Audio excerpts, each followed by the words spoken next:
Hello everyone, welcome to Online Help Guide. Today in this video, I'm going to show you how to enable disappearing message on WhatsApp. So without any further ado, let's get started. First, open WhatsApp.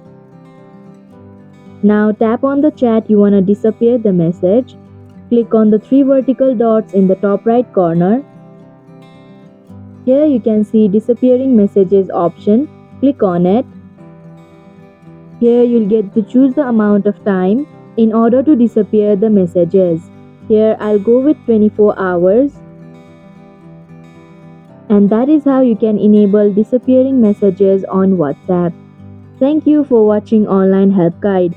Hope this video was helpful. If it was, then hit the like button and comment down if you have any questions or feedback.